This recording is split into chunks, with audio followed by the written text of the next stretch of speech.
Earth heats up. Pressure builds, then boom, volcano. Here's how that happens, visually.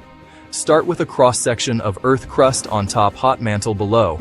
In the mantle, rocks melt, forming magma under extreme heat. That's our molten rock. Magma is less dense than surrounding rock. Buoyancy pushes it upward.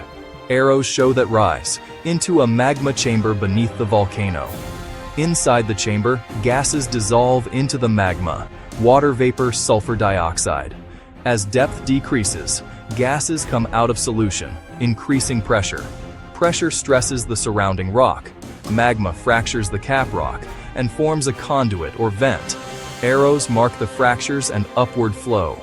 When pressure overcomes the cap, explosive ejection occurs. Ash and gas blast into the atmosphere. Pyroclastic flows roar down slopes. Glowing lava pours out and flows downhill. Use red-orange for lava, blues, gray for rock layers, labeled arrows for subduction hotspot and tectonic plate movement. That's the cause. Effect chain of an eruption.